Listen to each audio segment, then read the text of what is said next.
Hi.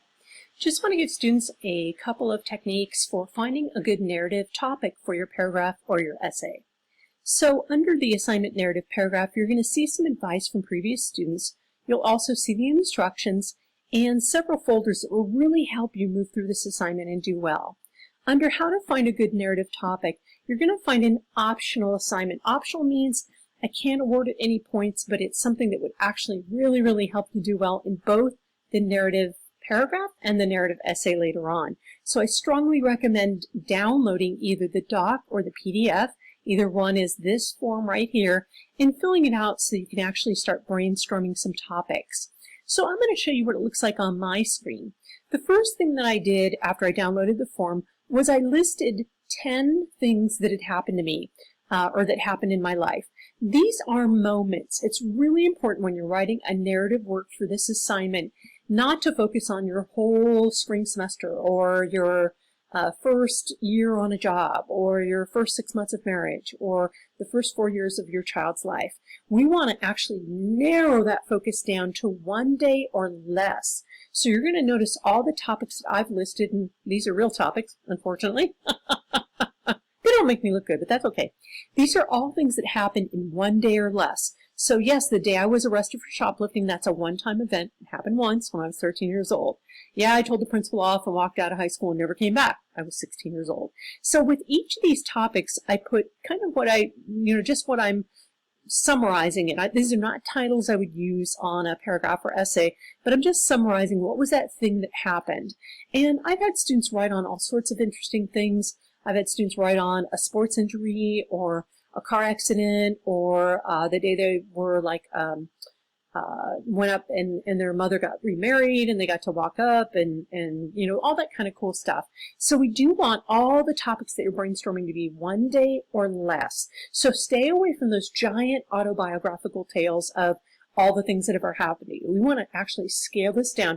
And what it does is it actually allows you to really get into detail.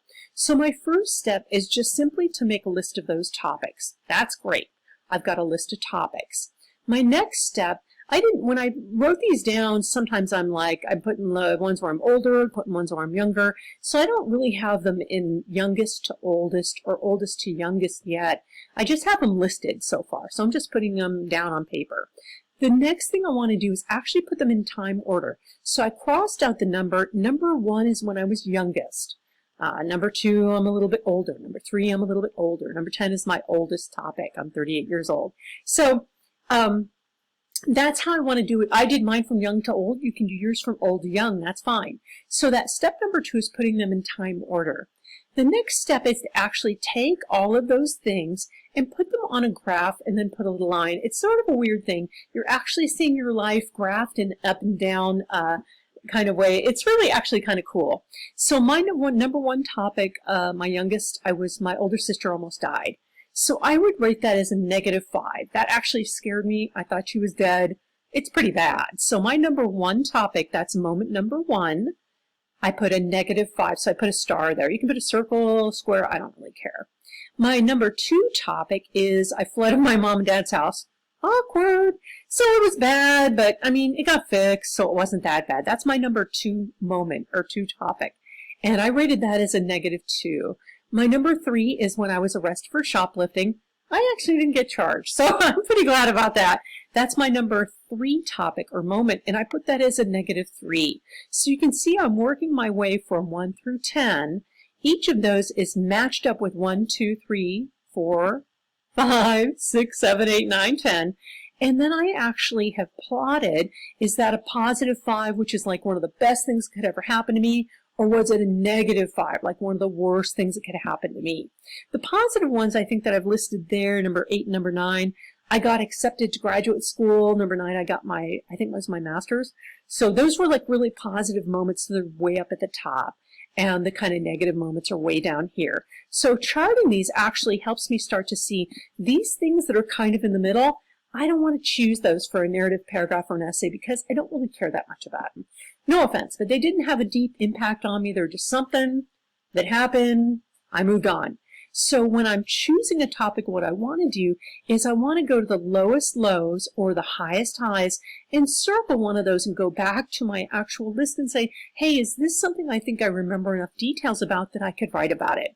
So in my case, I actually went ahead and grabbed the one where I said, my sister almost died, and that's a -5. You can choose a positive one, and don't worry that, oh, if I write about something negative, I won't get a good grade.